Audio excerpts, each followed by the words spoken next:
Olá, meu nome é Eduardo Batel.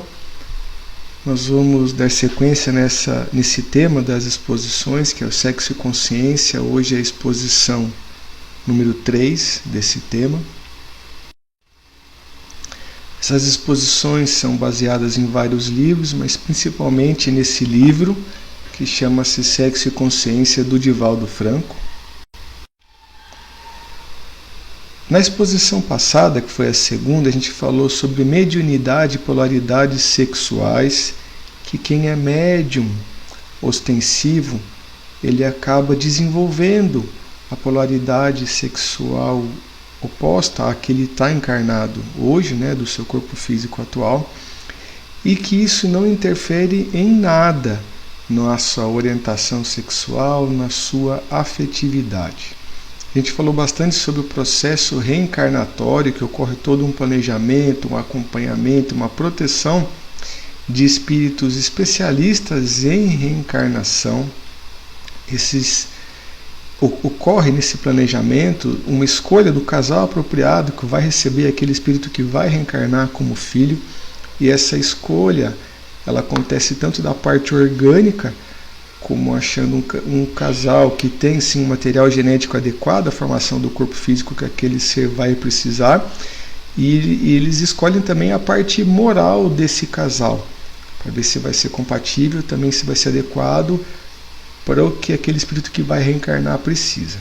A gente falou que ocorre um acoplamento dessa forma do espírito no momento da fecundação. Fecundação é quando o espermatozoide entra dentro do óvulo e é formado o zigoto. É nesse momento que esse espírito é acoplado, ou seja, então a encarnação efetivamente acontece a partir da fecundação, e que toda e qualquer interrupção a partir daí é considerado aborto. A gente falou algumas situações do presente e do futuro, como inseminação artificial, que já está aí disponível para a gente tem que usar assim de uma maneira ética, e falamos de situações que vão ocorrer no futuro, como o útero artificial, como a clonagem. A gente disse que esse processo encarnatório também ele pode ser consciente ou inconsciente, isso depende da condição evolutiva do espírito que vai reencarnar. E a gente falou também da importância dos pais no processo reencarnatório, que eles têm uma importância fundamental, no sentido de emitir vibrações de amor, de afeto, de carinho. Então hoje iremos falar sobre psicose puerperal. Só para esclarecer, puerpério é a fase que ocorre após o nascimento da criança. Então a partir de quando a criança nasce, esse é chamado de puerpério. Então algumas mulheres desenvolvem uma psicose puerperal, uma alteração muito grande na sua questão emocional e psíquica. E a gente entende dessa forma, em princípio, isso como um fenômeno fisiológico.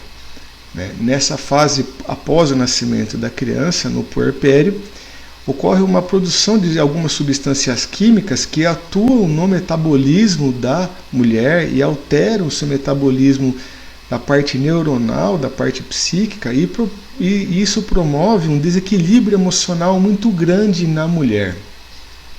E o Espiritismo explica para a gente que a origem desse fenômeno, ela acontece, na verdade, por energias psíquicas prejudiciais à mãe, que são liberadas após o nascimento do filho. Isso não se trata, dessa forma, de um fenômeno obsessivo convencional. Isso é uma coisa que é decorrente de questões kármicas, muitas vezes muito, muito antigas. Então, por exemplo, quando a mãe recebe no seu organismo um adversário seu de vidas passadas, com quem ela possui uma dívida grande, uma animosidade bastante grande, isso desencadeia um fenômeno fisiológico que afeta as funções mentais e comportamentais da mãe. Por exemplo, quando um espírito que possui uma dívida muito grande com outros espíritos, quando ele vai encarnar, esses seus espíritos que têm essa animosidade com ele, tentam direcionar para ele vibrações tóxicas. E essas vibrações tóxicas atingem o espírito que está reencarnando e a mãe também. Porém, depois que o espírito nasce, ele não está mais lá para absorver essas vibrações tóxicas. E essas vibrações, às vezes, atuam dessa maneira só no organismo da mãe. Isso promove essas alterações metabólicas na mulher, essas alterações hormonais que vão gerar todo esse desarranjo na sua parte neuronal e psíquica e causam dessa forma a psicose puerperal. Com isso a gente tem duas causas principais da psicose puerperal. Uma é a psicose propriamente, que é um fenômeno anímico, ou seja, só da mãe, e temos também um caso de obsessão, onde dessa forma ocorre-se um fenômeno mediúnico. O tratamento da mãe é bastante importante, né, na psicose puerperal, e a gente tem que fazer o tratamento médico convencional. Essa mulher tem que ser acompanhada com o psiquiatra e com o psicólogo. Isso é muito, muito importante. Existem medicamentos que podem restaurar o equilíbrio da mulher, né, promovendo uma melhora bastante grande desse desarranjo todo que ela está sofrendo. E também é importante uma terapia espiritual.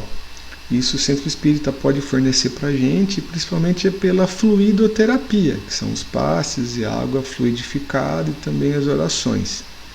Então a gente nunca deve falar para a mulher, por exemplo, não fazer o tratamento convencional e só fazer o tratamento espiritual. Não, tem que se fazer o tratamento convencional. A medicina e a ciência está aí para isso, para ajudar a gente. A gente tem que utilizar disso, sim, é bastante importante. E como complemento, sim, deve ser feito também a terapia espiritual. E é importante também a gente tratar o recém-nascido, né, para que ele receba esse tratamento espiritual adequado, né, e para que ele consiga vencer essa situação de desarranjo, né, muitas vezes com a mãe e com a família e com os seus espíritos inimigos, digamos assim, que vão tentar agir sobre ele. E é necessário esse tratamento para que ele sim se desenvolva de uma maneira saudável e consiga passar por essa situação de uma maneira melhor. Então é importante a gente tratar a mãe e tratar assim a criança também, que acabou lá de nascer.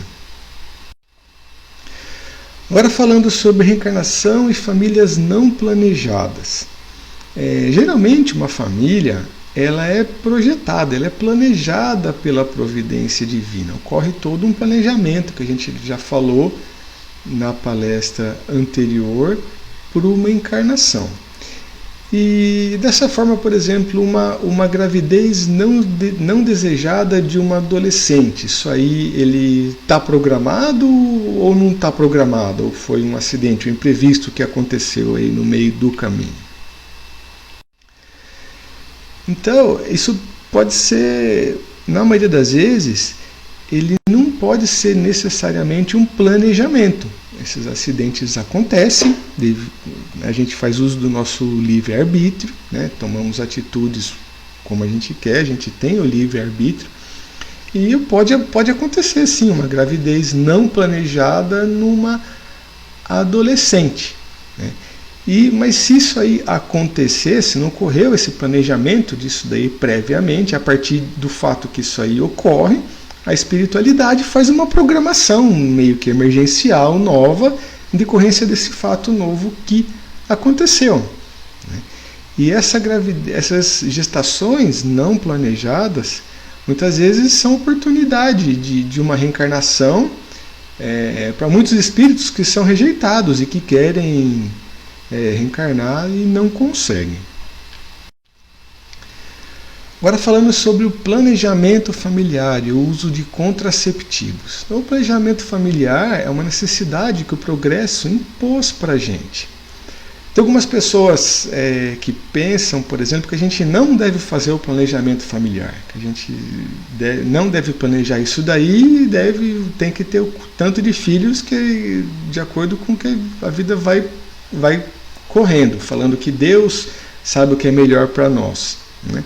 Mas a gente sabe, o Espiritismo não vê desse jeito. A gente sabe que Deus conhece as nossas necessidades e fornece ferramentas para a gente evoluir, para a gente melhorar, para a gente conseguir vencer os nossos problemas da melhor maneira possível. E a gente tem disponível hoje, pela ciência, métodos éticos que fazem a gente melhorar e conseguir viver melhor. A ciência fornece isso para a gente hoje. Isso tudo vem da espiritualidade, todo esse conhecimento vem da espiritualidade. Então Deus permitiu isso daí para a gente. E a gente deve fazer uso, logicamente, desde que sejam métodos contraceptivos éticos. Então, dessa forma, esses anticoncepcionais, esses métodos contraceptivos, eles constituem um modo de a gente programar a família e promover dessa forma um maior equilíbrio na nossa família, na dimensão familiar, em vários fatores.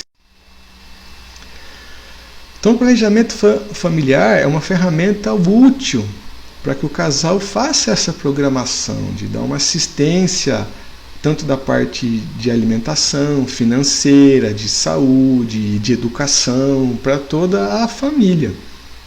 A gente deve usar sempre de métodos éticos e lembrando que a responsabilidade do planejamento familiar e dos métodos contraceptivos não é só da mulher, é sempre do casal. Alguns homens ficam culpando, jogando essa responsabilidade só em cima das mulheres. Não, isso daí é errado. A responsabilidade é sempre do casal, do homem e da mulher, de promover aí esse planejamento familiar.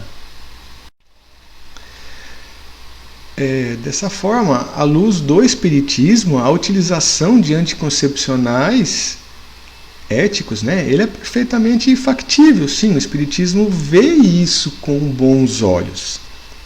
Algumas pessoas podem falar assim, não, porque Kardec escreveu ao contrário, nas suas obras básicas. Então, ele referiu nas obras básicas, que todo e qualquer obstáculo à reprodução torna-se coartador da reencarnação.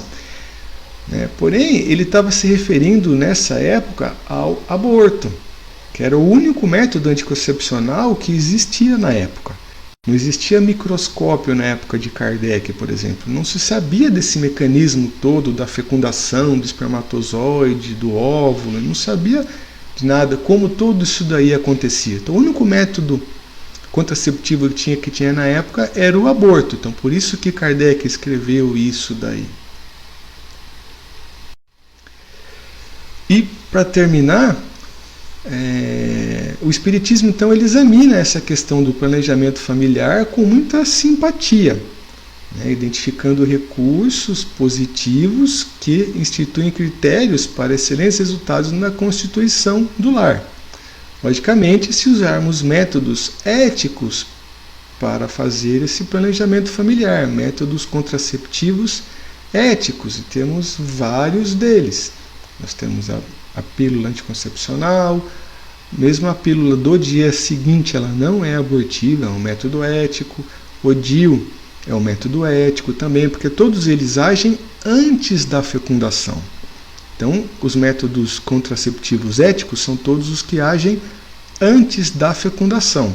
Dessa forma, eles não são abortivos. Todo método que age depois da fecundação, ele sim é abortivo, é um método não ético. E o aborto é usado, inclusive, em alguns países de uma maneira legal. A gente vai falar